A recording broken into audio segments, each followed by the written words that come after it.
hadn't had time to develop my running, swimming, anything. And then, so I just had to really focus on just getting like CrossFit fit to, make it through the semifinals. And then the turnaround from semifinals to CrossFit Games was like 6 weeks.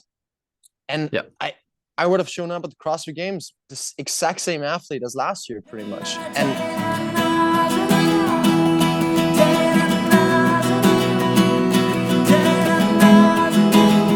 Yeah, I think so. Yeah, it's a long story, but we had I'm a photographer on my real gig, and with a friend of mine, we did this project about cats in space. So we needed a space background, and then we printed that, and then we throw the cats in front of it and took pictures of it. Okay. Wow. So that's why I have this left in my office. Oh, well, looks cool. Yeah, Andre, when I did research on you, the last couple of days, there were so many things I find out about you, which I want to talk about, and then I was like, there's no way I'm gonna fit all of this into 1 hour. So let's pretend we know each other for 5 years plus, and we already talked about all this standard things like how you found CrossFit and what's your sports background and stuff like that. And I want to jump right into some questions which really interests me. And the first one is, what changed for you after becoming a dad? Like, especially on the mental side. I think most of all, it just made my mental game stronger. Like, my life is pretty much set up to accommodate all the things that I want. So it's not that it kind of threw me off schedule, but of course it's compressed time quite a bit. So when I do things, I need to do more focused and better because I have less overall time for things. I mean, I still have the exact same amount of training time, but maybe the things around them needs to be even better planned, even better executed. When I work, I need to be very focused. Whatever I do, I just have to, be in the zone for that task. So I think that's honestly helped a lot. Like, I think it's a really nice thing to be very good at like focusing and being where your feet are. Like, I like to have a lot of things going on, and I think this has helped me mentally to be more task specific and more task orientated when I do something. So mentally it's a big benefit. And then second of all, and maybe most importantly, like you're just more motivated. Like you're not just doing it for yourself. If I sign up for a competition and I'm trying to win, I think of what I can use that prize money for that can help my family. And I don't think there's much more motivation needed than that, really. Yeah, I think so. I think there's this one scene of a documentary when Pat Vellner became a dad, and he was talking like to Medeiros, like that Medeiros is like taking food from his child's table, like in a funny way. Yeah, but it's true. Like, you feel like anyone who shows up at the competition, they're trying to stand between you and, essentially putting food on the table for your family. Exactly, yeah. And what was, I know this is a crazy story. What was the when did you guys how do you say that in English? Get the child? Perceive the child? I don't know what that means.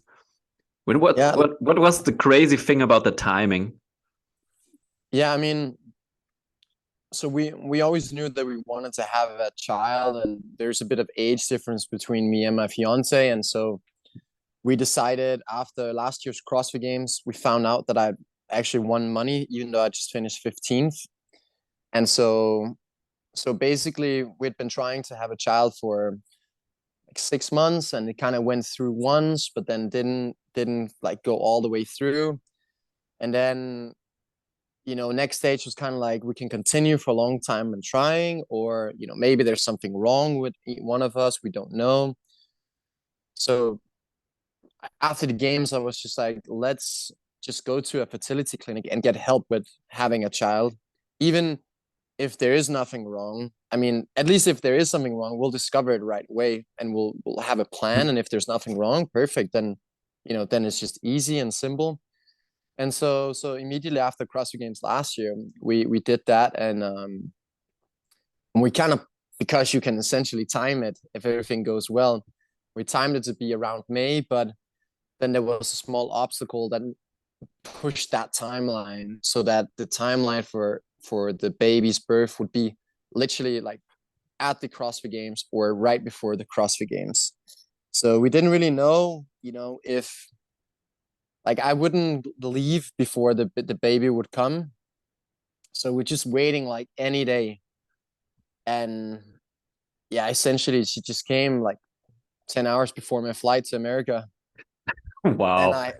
I hadn't packed any bags or anything. I was just so unprepared for that. And that's usually something I am not like. I love to be super deliberate and super prepared with a lot of things. So that was definitely a new experience.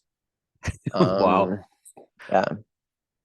That's crazy. I can't imagine how you felt like child is coming in the world and literally like a few hours later you have to get into a plane. That's like, were you sitting in a plane like, oh my God, oh my God.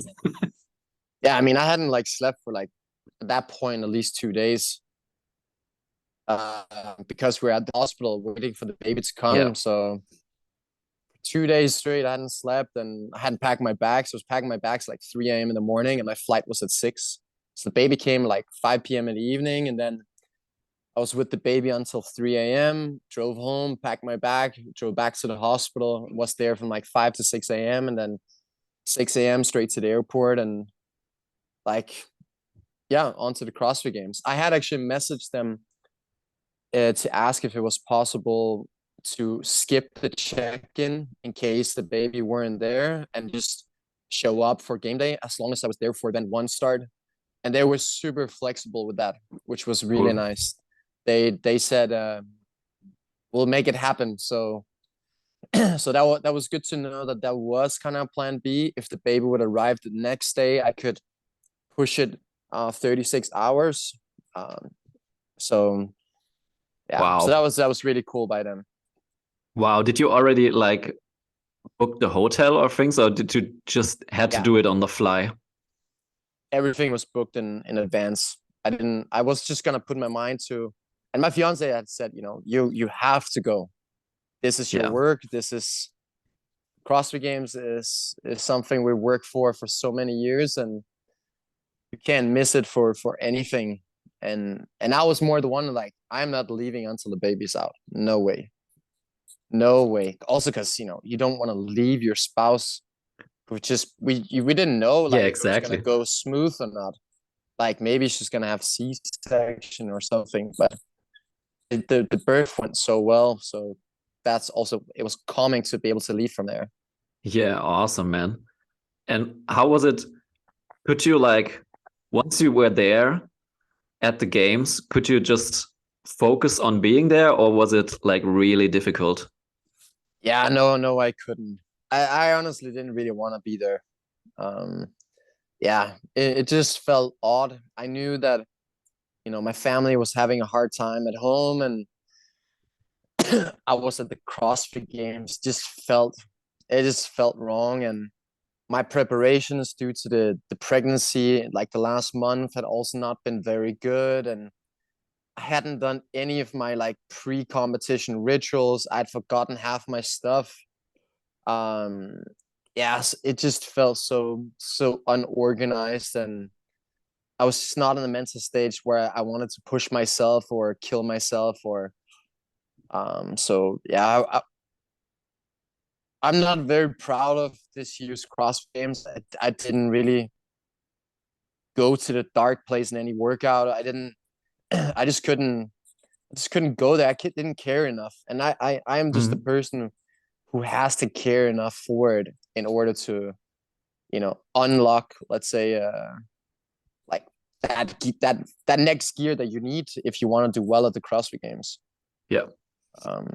So it was like mixed feelings. I'm happy I went because CrossFit Games is just a special experience. It's also important for sponsorships. It's also just, it's my job, you know. And it's once a year, and we have designed our whole life to kind of accommodate that job. So it's important to show up whether or not you feel like it. Yeah. And is it more fuel to the fire for this year? Yeah, definitely. Like it's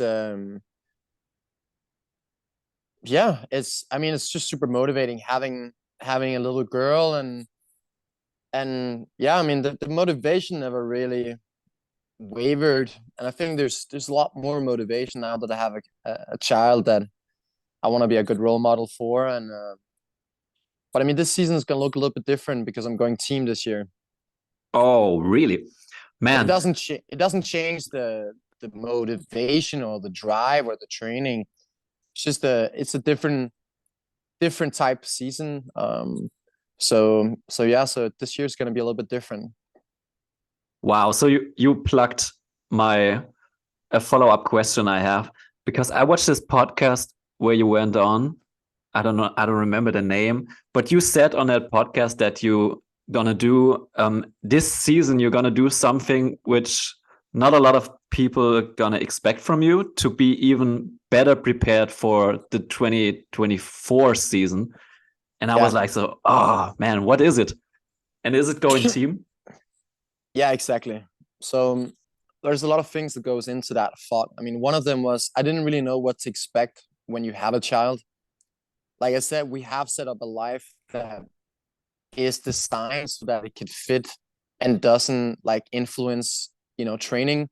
But of course, I still couldn't really predict what kind of like snowball that would create. And surprisingly, actually, it's been a lot easier than I thought it would be.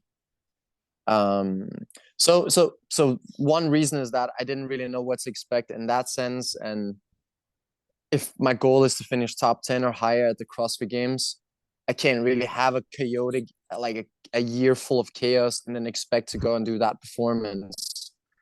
Because then the whole year I would set myself in a situation where I would get frustrated with my life because I couldn't like sleep optimally or train optimally. And then I have this huge, very, very tough goal to reach. And I didn't want that to influence my family. I didn't want like family is number one, way more important than CrossFit. And I didn't want those two to kind of battle against each other. And I thought by going team, I could change the perspective a little bit. I don't have to compare with my previous 2 seasons. It's a new challenge, it's a new goal. It also allows me to focus more on the things that I'm not very good at, especially things like running. Because going team, I think I can wait to be very like CrossFit fit for much later in the season, which allows me to swim more, run more, do all of these things more. And I've set like basically a testing system of benchmarks that I want to hit before the 224 season. There's also some benchmarks like already for the 223 season. But I think if I can hit those benchmarks this season and next season, I mean, then I'll at least have closed a lot of my holes and maximized my potential for doing a good 224 season. And yeah, I did a team in 220 as well and qualified for the CrossFit Games. And I enjoyed that experience. And I think it would be cool after this season if I could say that I've done, you know, 2 individual seasons, 2 CrossFit Games, like 2 team seasons, and then go back to individual afterwards. So already in December last year, I decided I was going to go team for the coming season, and I've been putting a team together since then. And awesome, today, and that's really interesting. And today we're having our first team session, actually. Yeah. How did it went? Well, we had like one with 3 of us here in the morning, and now we're going to a different location where the 4th person will be there. So, what is the regimen for this year's team season? Is it still the rule that you have to train at the same gym or the same country or whatever it was? No, they changed the rules to make it more simple because there's too many teams last year that got disqualified, and I think that it costs just CrossFit Games a lot of resources to investigate and look into all of these cases. So this year, actually, there's pretty much just one rule, and it's you have to do all the open workouts in the affiliate that you're going to represent. So the athletes that are on my team, we're basically going to do it as if we were using the rule book from last year. So we have one athlete that's moving here and is going to live in the house. We have like an apartment in our house. And then the two others will come, I think, like 2 or 3 full training days a week from January onwards. Awesome. Can you already like say who's on the team, or is it still confidential? Nothing is confidential. It's not a secret. It's just we're not doing any big announcements or anything. It's yeah, just sure. We're just making a team. We want to see what we can do, and we're gonna train as hard as we can until the season is over and see where we can place. So it's me. It's a guy named Julian. He's from Denmark. He's been on 3 games teams before. And then it's a girl named Julie. She's from Denmark as well. She's the national champ of Denmark. And she's Julie been Huger? to the... Yeah. All right. And then it's a girl named Nienke from Holland. Netherlands, sorry. And she's been on 4 games teams before. That sounds like a good roster, man. Yeah, some good people with some good experience, and I mean, most important, I feel like it's people that fits the. I think we'll hit it off well, and I think that's what's gonna be most important. Like good chemistry, obviously, everyone has to be good athletes. That's a given, but I think most importantly, like good team players is really where we can make the difference. Like we have good chemistry and we have a good time, and if we can create that bond where you just want to kill yourself for each other, that's when if you play team sports before, that like brotherhood between athletes is I hope we somehow can do things that can create that family bond that that makes you just want to do anything to help the team. Interesting. I have no idea what's the team season gonna be like this year. Is there like how many spots are there available for the games for the European teams? I mean, right now officially there's only 5. Oh no, sorry, no, that's 5. been individual. There's 10. So just like last season, there'll be 10 for teams. For individuals, they're giving them based on the strength of the field, and right now, they only have 5 official spots, but essentially it's going to be 10 or more. So they're gathering all of the Europeans in one competition. So it's going to be like crazy. Like I think it's going to be the coolest competition ever held. From a spectating standpoint, like it'll be super intense. All the best athletes, one place. Who's gonna make it?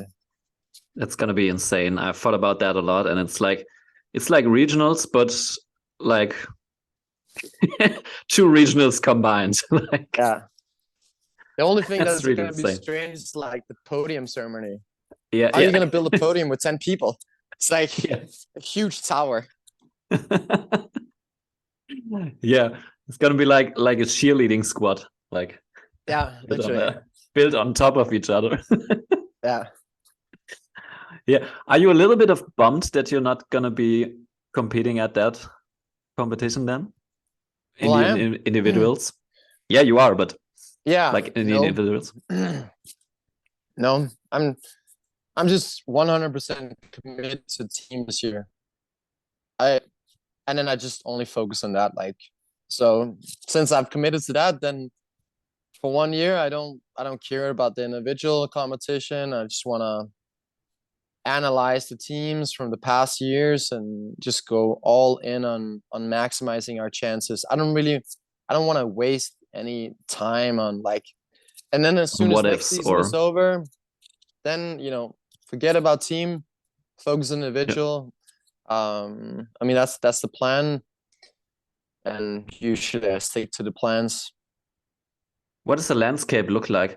I think Froning stopped competing at the teams this year, or? Yeah. So he's going masters, as it seems. Oh yeah. So that's gonna be interesting. Yeah, I think there's a lot of the like second, third, fourth placements last year. They're all coming back with the same team. So a lot of, I mean, and because of the new rules, it's very easy to set up super teams. Yep. So I think we can expect the most competitive team season of all time, despite Froning not being there. I think the team sees like the team format has really become very dense and very hard. So, but that's I think good. so too. I mean, like it's the not last really. years.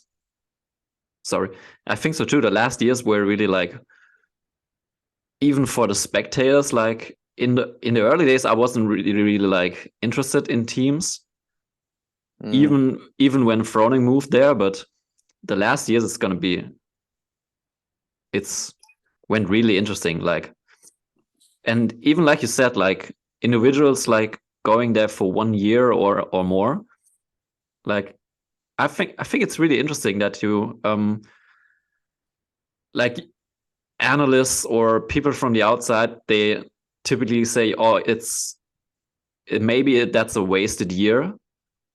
But I think it isn't the case. Like, if you had No, looked, like last year, Samuel Conway went team with Froning, yes, and exactly. Like that's one of the yeah, reasons why I heard why he did it. I was like, yeah, it's actually genius. And I just finished like 15 for the CrossFit Games, and then I was sick literally for 3 months. I bombed it at Rogue and at Dubai, and I felt like I lost my whole off season. And before I knew it, it was quarterfinals, and I hadn't had time to develop my running, swimming, anything. And then so I just had to really focus on just getting like CrossFit fit to make it through the semifinals. And then the turnaround from semifinals to CrossFit Games was like 6 weeks. And yeah, I would have shown up at the CrossFit Games this exact same athlete as last year, pretty much. And I don't want to be in that situation. And like every year people are getting better, and there's a reason why the guys who are finishing top 10, you don't see them at the off-season competitions, barely. I mean, some yeah, they do because they have to because of sponsors, but the majority, they just pick one off-season competition and then they focus on the season. And my personal opinion is that is the way if you want to really be competitive. I think you can still do a lot of off-season competitions if you don't see yourself like trying to really do well at the games. But yeah, training is where you get better. So the more time you can spend there and the less time you can compete, it's a fine balance. But I think guys who've been doing the sport for like 7+ years, they don't really need the experience. It's not really experience that's holding them back. It's just fitness, yeah. strength, weightlifting, those kind of things. Man, now I'm really pumped. I'm really pumped for 2023 and 2024. And also Annie, like she Yeah, said she's never been same more thing. fit than she was like during this team season. And she actually asked me if I wanted to be on her team. Oh, really? Wow. Yeah, in December. So that's also why I started thinking about it. I was like, but I was having a family at that point, and I had to move to Iceland literally 3 weeks later if that was the case. Wow. And I probably would have done it if the baby due date wasn't like at that point, because I don't want to put a team in the, maybe like we couldn't go because of me, because of that. And Yeah. obviously that was not gonna work. But then I just thought, why not just set up your own team? What does it require? Okay, affiliate your gym, find a team, and then you just build the team around you right here. And yeah, and I feel like I knew some good people that would fit well in that, like in that format. And I mean, here we are. We're doing a team competition in 5 days. Awesome, man. Did you have the people on your mind already then, or was it a process like, oh, this girl could fit this? No, I had them on my mind like immediately. So So already in like end of December, I reached out to them to set up a team.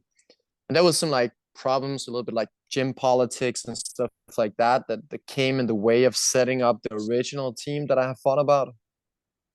Because I had like some athletes that I were coaching and they could fit really, like I knew they would be a great fit for the team. I know them, I've been coaching them for years, and so it was just such an easy, like we can make like an original team, no shortcuts team. But it didn't work out exactly that way. But everything happens for a reason, and I think the team we have now is, I'm excited for it. Awesome. That's gonna be really cool. So what competition are you gonna do? It's called Madrid CrossFit Challenge. I actually don't really know if it's a big competition or not. It doesn't really matter. We're trying to go there to get some experience, hopefully make some mistakes that we can learn from, build a bond with the team, and then everyone goes kind of back home. We don't train together for a month, and then January 1st, then it starts. Cool. Man, I'm really pumped for that. That's really interesting. Yeah, I want to go back to the baby thing, because me and my girlfriend, we're expecting our child in December. Congratulations. In like 3 or 4 weeks. Thank you very much. And we're also very focused that it's gonna happen at this calculated date, because we're going into a birthing house, not to the hospital. And one rule is that you have to have the child in a time window of 14 days of that calculated date. Otherwise, you have to go to the hospital because of safety reasons. But what did you do to make it happen faster?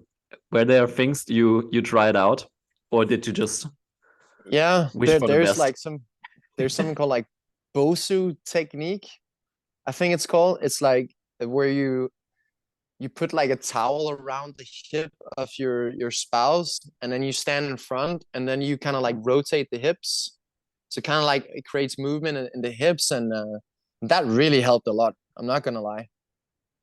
Okay, Bosu technique. Yeah, so you have like a kind of like a small towel, and you're just like pulling, and the hips are just going like crazy, side to side, and that really helped. I mean, we'd looked into everything, like special foods you could eat to kind of enhance it, and but in Denmark at the hospital we were going to, they wouldn't induce the birth. You could, in some hospitals you can like get a planned C-section or get induced or something like that, but they refused to do it, and I also think that was for the better. We wanted just a good birth, and so yeah. I'm gonna look into that technique. Thanks. Yeah, I mean, there's like different ones also where you can, like, she's laying down and you can do it like that, and there's tons of stuff. Gonna check it out, man. Yeah, a lot of my questions were like torpedoed because of the team thing. I was gonna ask you what you think about the new season format, like, but it's changed everything, man.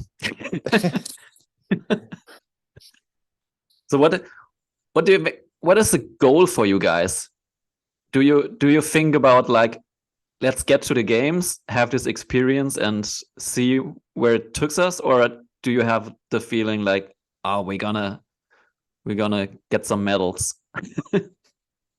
We just focus on the things we can control. Like, we're gonna train as hard as possible together. We're gonna do everything it takes, and whatever the end result will be is the one we hopefully deserve. And if that's first or if that's 40th, that's what it is. We will not try to, we think we're not going to focus on the outcome and more focus on the process of getting there. And I think if we can do that, then we'll be a really good team going into the season, and we're not going to fall in the trap of setting targets that are out of our reach. And I just think that's not going to lead to anything good, and it's going to build like unnecessary pressure.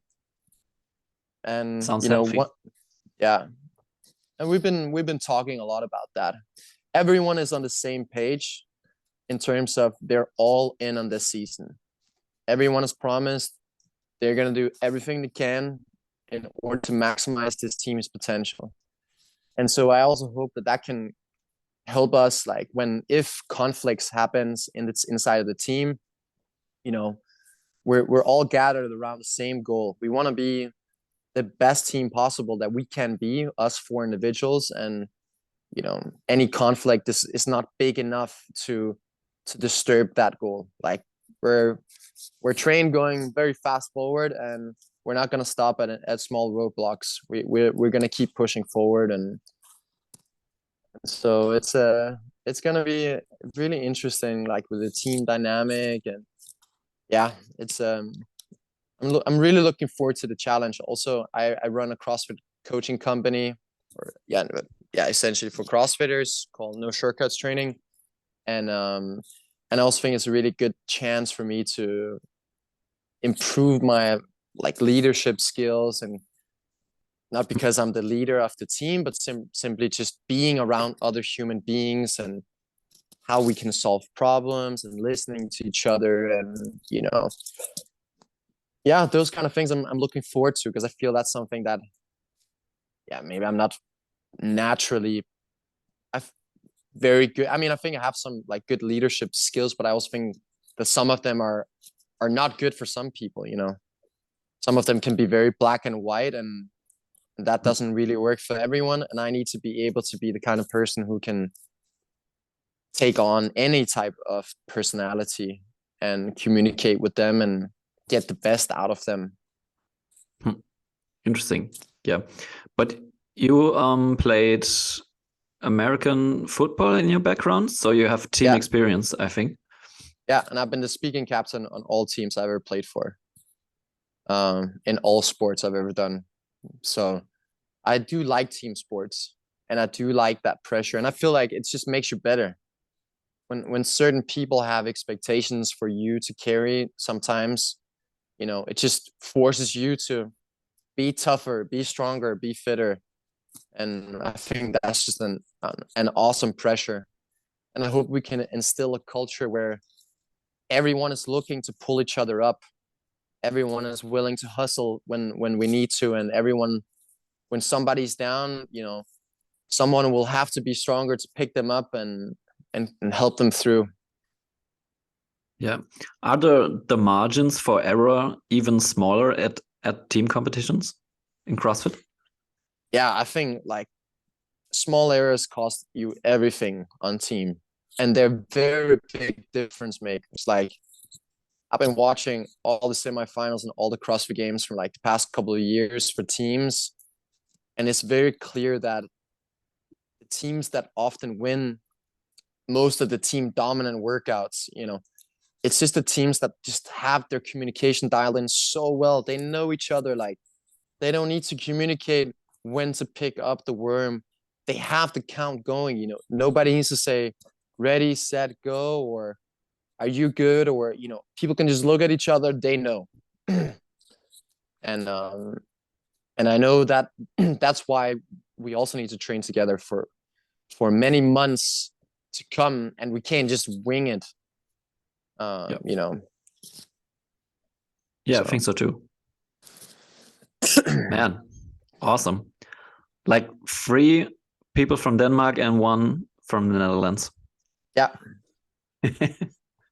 You mentioned briefly, your training company, No Shortcuts.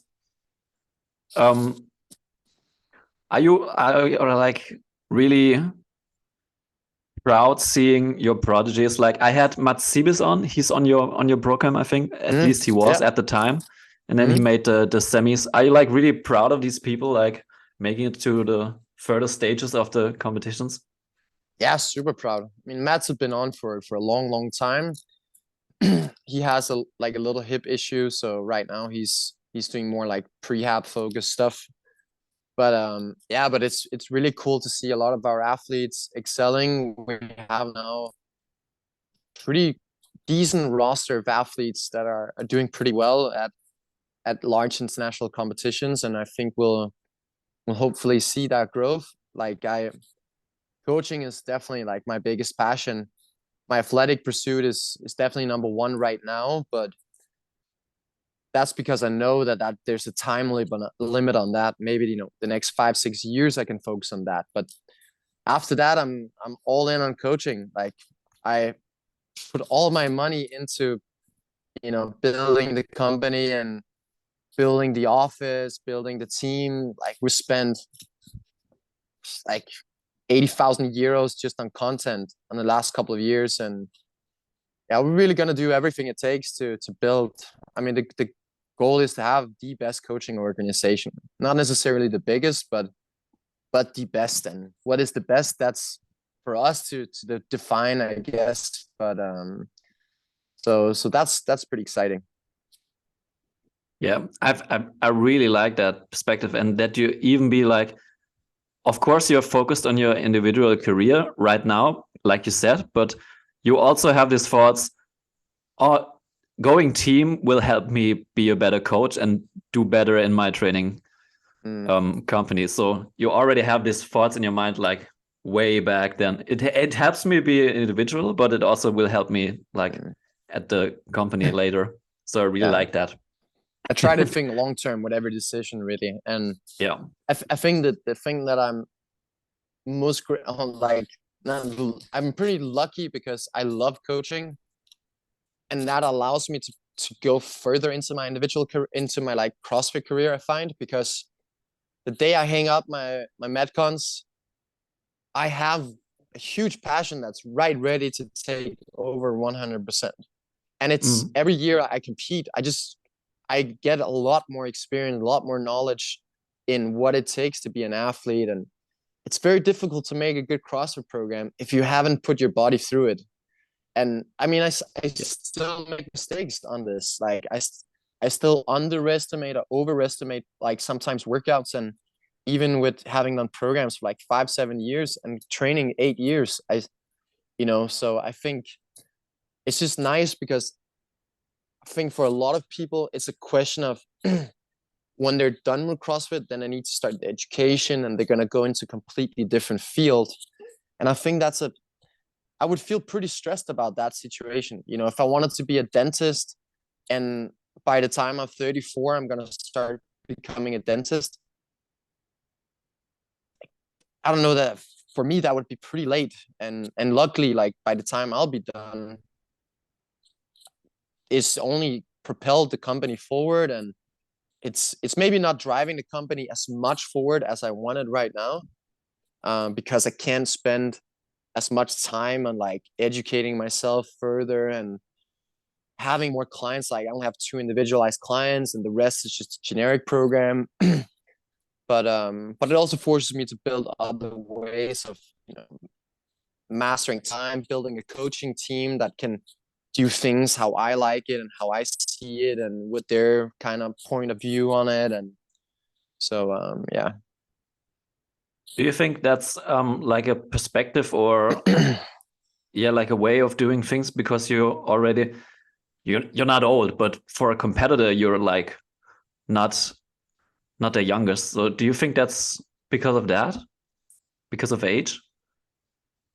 That I'm thinking about these things? Yeah. No. I think I've been thinking about them always. Like if I was gonna go all in on CrossFit, I wanted to know how, even though I can't predict the rest of my life and I'm okay with that, but I want to at least have a plan. So even if I'm gonna deviate from that plan, I'm heading somewhere, and I don't like when it's not planned. It's not that I'm always black and white in regards to, oh, I said I'm gonna do this, and then if I don't want to be a coach, then my life is over. It's not like that. But I just find you can't have any happiness in your life unless you've set out to do something. If things just happen naturally, I just don't feel you can feel that,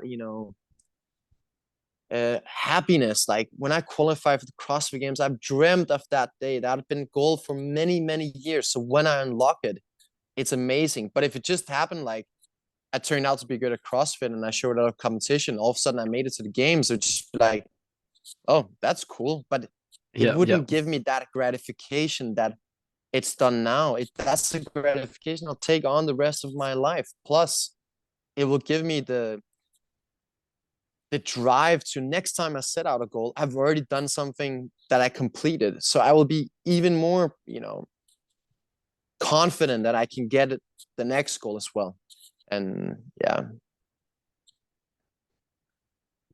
Yeah, I find that interesting. Like, I have two questions out of that. Like, do you think that's a problem for these really young athletes, like making it on a scene, like these 70, 18-year-olds, that they have basically their entire life in front of them? And that I think if I would be in their shoes, it would be really hard for me to go 100% in, because I already know what I'm gonna do after this.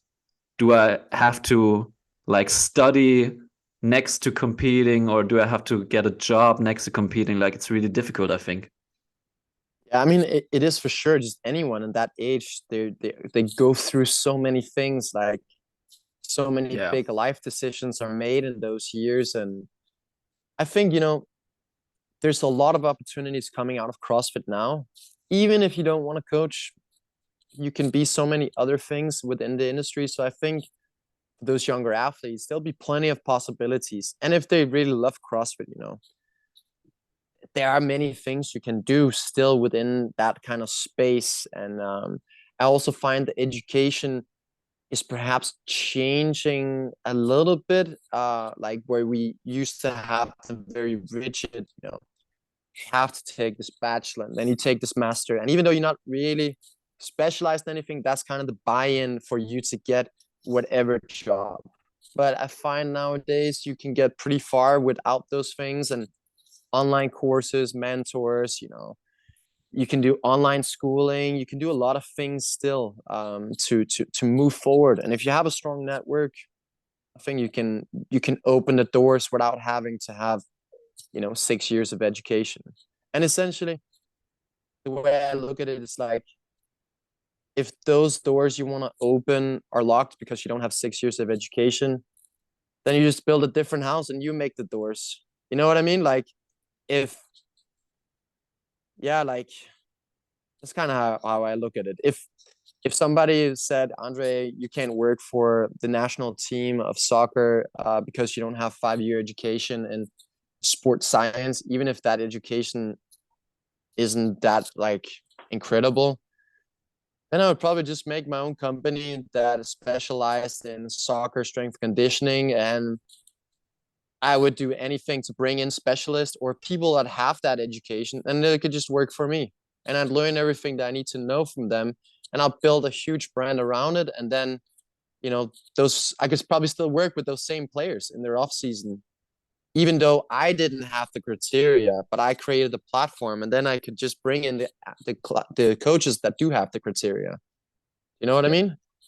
I think that's just kind of, I was thinking in solutions with these kind of things. There's always a different way. There are always like several ways. Yeah. Like, if like, for example, you could pay a lot of money to take courses as a coach, and people would hire you based on how many courses you have. They look at your CV. Or you could spend 5 years making your own courses and sell those courses, and then nobody's going to ask you what's in your CV, because you're the one who actually provides the courses. Yep. Right? Like, yeah, of course. And there are always like even for me as a photographer, there's never been the place where somebody said, oh, we like your pictures, but do you have a bachelor? Do you have a master? Exactly. It's not like that in many fields. Yeah. Andre, I'm gonna be respectful for your time. Yeah. Thank you very much for coming on the show, man. And I wish you all the best for your team.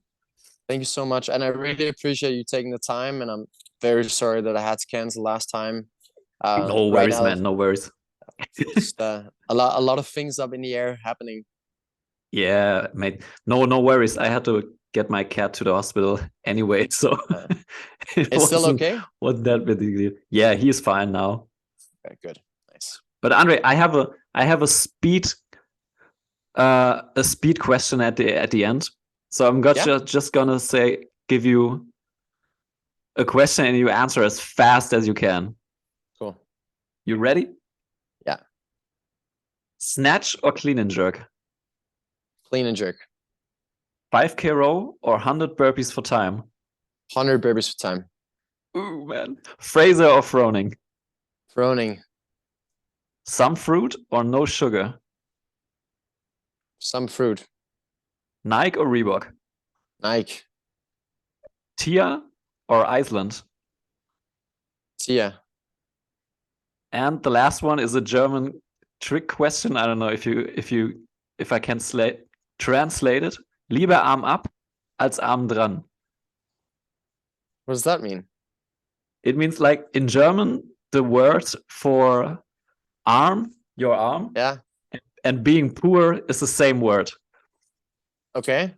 So it basically means, would you rather have your arm cut off or be poor? Be poor. All right. Yeah. Andre, thank you. Thank you, Tim.